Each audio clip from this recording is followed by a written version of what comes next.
Welcome back to the club building series I've been doing here on GolfWRX, and today we're going to talk about a quick reshaft of an iron. So say you have that 4-iron punching out from under a tree, bent the shaft, and now you need to replace it. We're going to go through just quickly how to replace the same shaft and the same head. We're not going to get into crazy swing weight or anything like that. I'm going to assume you don't have those tools yet down in your shop. So let's go through just a quick reshaft of an iron so you can go through and do it yourself. So let's go over everything that we need. So the first thing we need, or it's not really the first, but the thing that's here in front of the camera is going to be a cutoff wheel. We need something to cut the shaft once we've glued it into the head. We've also maybe need a shaft or a cutoff wheel to cut the tip of a shaft to get it right, depending on the type of irons you have. But this here is specifically built for golf clubs. You may not have something like this fancy. It's okay. With a steel shaft, you can use a hacksaw, you can use a pipe cutter. Anything like that will do just fine with a steel shaft. Graphite requires a little more special tools, but we're going to go ahead and assume you don't have those yet, and we're doing a steel shaft.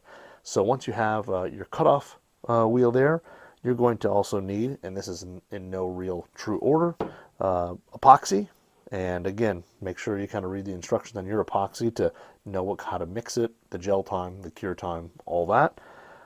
A permanent marker to mark where we need to cut and trim things, a steel brush. This is kind of just a steel brush that you use to clean out all the debris in the hosel once we pull it apart. Some sandpaper, so some sandpaper for prepping the tip of the shaft, and we'll show you how to do that and to get it ready for install. You're going to need a heat source, so I'm going to use a propane torch, but a heat source. You can also use a heat gun to take apart the club head. And let's go ahead. I like to use some tape. This is completely optional. I used to like to use some tape to mark off where I'm going to sand and tip the tip of the shaft. A tape measure, so that way we can cut the shaft to the correct length for the 4-iron we're fixing. A grip to replace the grip that was on the broken shaft. A ferrule that's going to go in between the top of the club head, the hosel, and the golf shaft. And then, of course, a golf shaft. So this is the steel shaft. And again, we're going to assume we're replacing the shaft with the exact same shaft that we have in there already. If we get into lighter or heavier shafts or different shafts, swing weight becomes different, and you want to build it to the same specs. I'm going to assume that you maybe don't have those tools yet in your shop. So this is kind of a simple way to do it. But these are kind of the basic things you'll need to reshaft this club. So let's go ahead and pull the head off the old shaft. So the first step in this is to basically add some heat to this hosel, so that way the heat can break the epoxy and we can pull the head off the old bent shaft. Again, you can use a heat gun if you have it. I'm going to use a propane torch. You can use a mini butane torch. There's a few different ways to do this. And the nice thing about steel, you don't have to be as careful as with graphite. You can add a little too much heat and still be okay, but we definitely don't want to do that because we can discolor the hosel of the shaft. So we don't want to do too much heat, and what you want to do is spread that heat evenly around on the hosel. And some people will go through and take off the ferrule. They'll kind of add a little heat to the ferrule and use a knife and cut it off before adding heat to the hosel. If it's a shaft that you're not going to reuse or anything like that, like I said, we're going to assume this is bent from punching out under a tree. We're going to go ahead and assume that we're not saving the ferrule or anything, or well, saving the ferrule is almost impossible, but saving the shaft or anything like that. So we're just going to add this heat to the hosel, warm it up. It'll break the bond of the epoxy down, and then we'll pull this apart. And again, the nice thing with steel is that you can just pull this apart with your hands. Where graphite, which we'll do another video on, you kind of need a tool to do that, a shaft puller, in order to not damage the graphite shaft that's in the head. So once you've added some heat there, it's usually just, say 30 seconds or so to the head. Turn off your heat source, and then also what you'll do, make sure not to touch anywhere near that hosel because it is hot. You should be able to just take this, twist it, and it should just come right apart. And then you have a club that's got some old epoxy in it. And what we're going to do with that is take your wire brush and clean out the hosel. So these here, you can get these just about anywhere. I have some from Amazon. I have some from golf places. but you just want to clean out the hosel and make sure you get all of that old epoxy out of the hosel, so when you glue the new one in, it has a good surface to bond to. So as you can see in there, I'll clean off the little specks, but we've got a pretty clean hosel in there. There's a little debris. I'll probably just do one more pass at it, but make sure this is clean as you can possibly get for a good bond. And again, be careful because that hosel's very, very hot. So the next part of this build is to prep the shaft, the tip of the shaft. And what you're doing is basically you want to rough up this section here because it's all chrome, and this chrome is not going to adhere well to epoxy. So we need to roughen this up with some sandpaper in order to get the best bond we can. So what I like to do is take my club head, and what you also need to do too is, depending on the iron you have, you'll need to know, is it a parallel tip shaft, is it a taper tip shaft, and get the right shaft for your club head. And this one here is taper tip, is a 4-iron, the old King MIM Tour. This is a taper tip iron head with a taper tip shaft. Now taper tip shafts, you're going to actually order the correct shaft, which is a 39.5-inch shaft. When you go to order it, there'll be different options, but 39.5 is for a 4-iron, and they go down by 1/2-inch increments from there. So what I like to do is stick the head onto the shaft and then take my marker and mark how far the shaft goes onto the head. That way I know how much prep to do on the shaft. So as you can see, it's there, and then what I'm going to do is I'm going to wrap a little bit of tape around the shaft so then I can start sanding and roughing up the tip of the shaft. So what I like to do is, it doesn't have to be exact on here because there is a ferrule that's going to cover it, but I like to get the tape on there about as straight as I can, and then that way when I go to sand, I don't have to be as careful with how far I sand up the tip of the shaft. For me, I use 100 grit sandpaper, so nothing fancy. I just get this stuff at any home improvement store. You can also, like my cutoff wheel has a belt sander, you can use that, or if you don't have something like that, just a regular piece of sandpaper will do. And what you want to do is just rough this up to make it look a little more scuffed. So it's going to be a little hard for me to do here. Let me do this and I will show you what it looks like.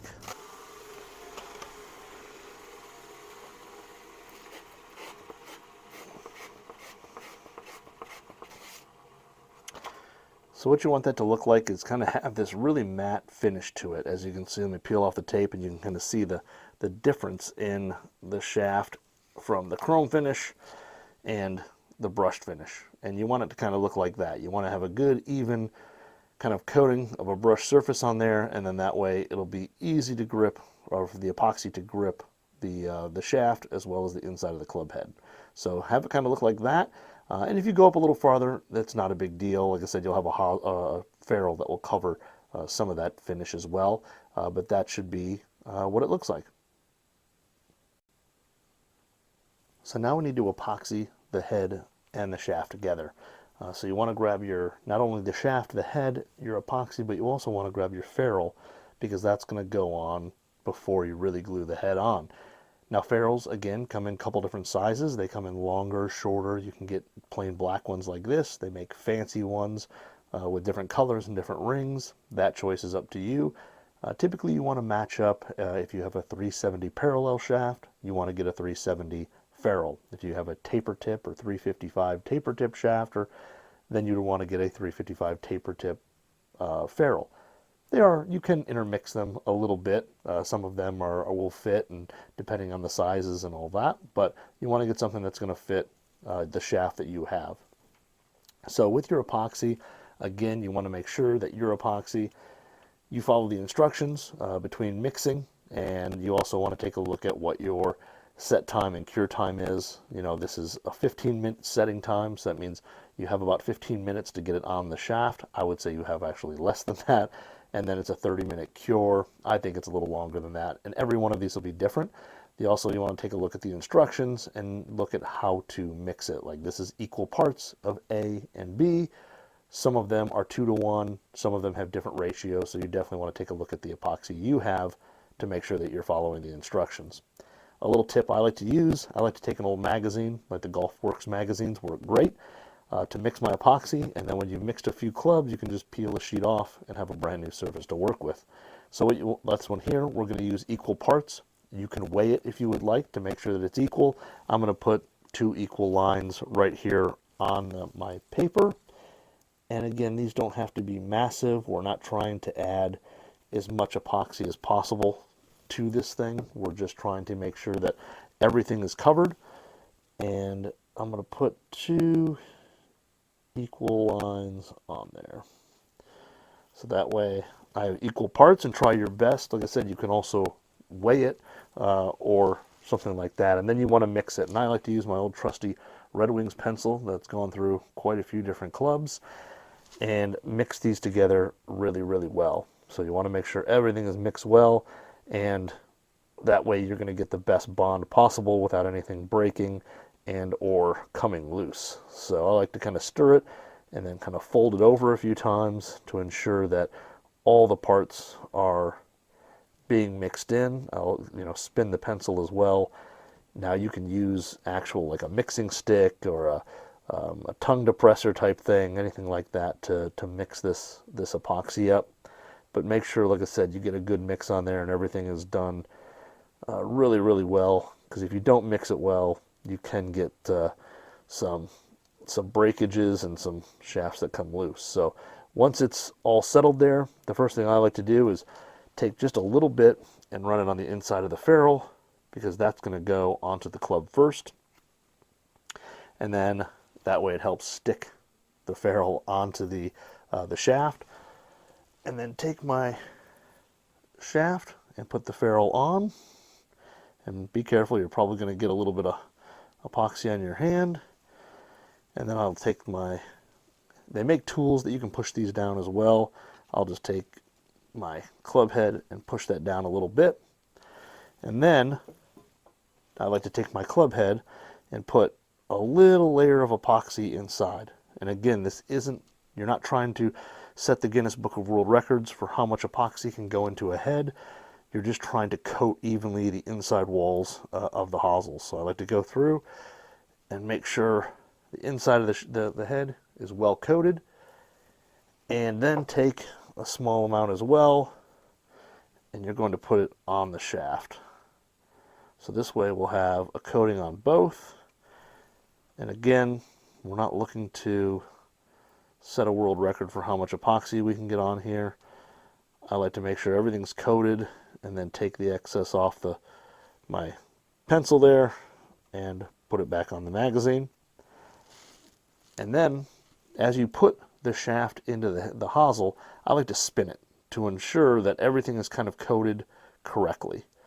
And spin it until it comes down, and then you want to give it a little tap on the ground to ensure that everything is seated correctly and it's all the way down.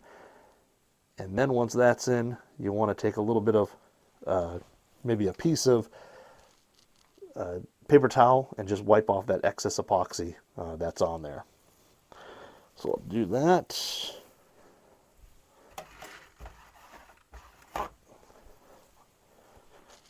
So take some paper towel, wipe off that excess epoxy that it might be leaking out, it might have leaked out.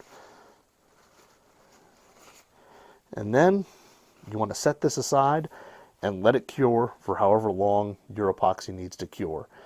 You can set this up where the shaft is going up. You can set it up this way with the head pointing up. Whichever way is the easiest way to secure it in your workshop. And then just do not touch it. Leave it alone for however long you need to.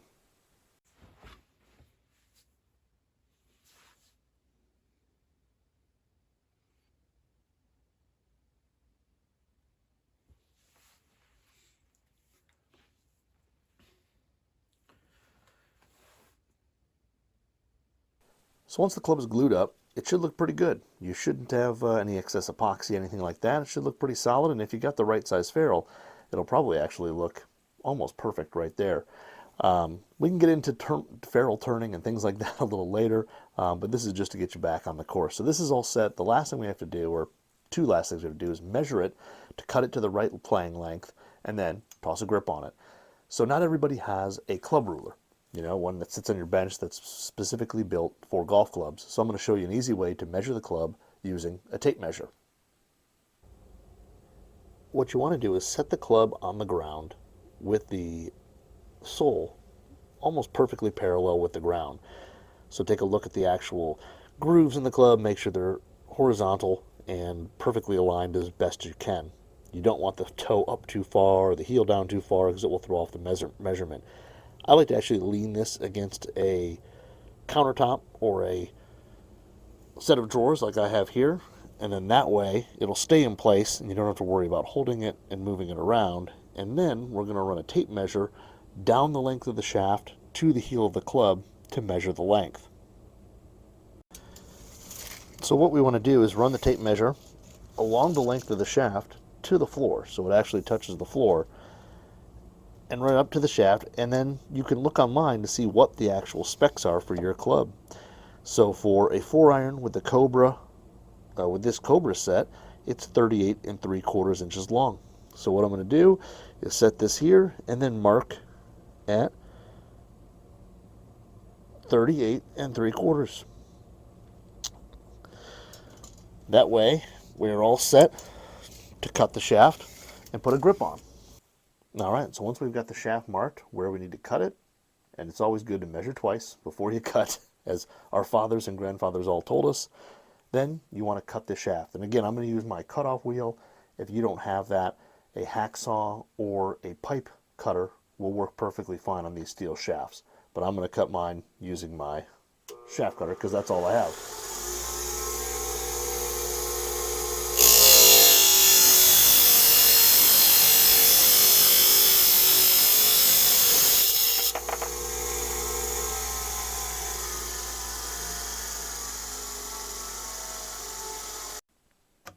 So then after you cut it and you have a clean cut, you want to take your little bit of sandpaper and just go through and take off any sharp edges that might be there.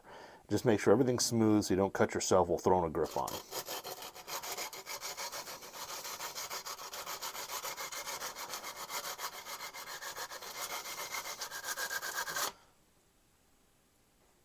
So that's all there is to reshafting a steel iron shaft. All you have left to do is to toss a grip on, and if you don't know how to grip, please take a look at the link in the description below. There'll be a link to my gripping video that I did just a few weeks ago. But I know there's tons of little details like swing weighting and tip weights and all sorts of things that you can get into with these iron builds. We'll touch on some of those in another video in the future. But this was just replacing a simple steel shaft in your iron. So hopefully you enjoyed it. Hopefully you might have learned something. If you have any questions, comments, anything like that, leave them in the description below, and we'll see you next time.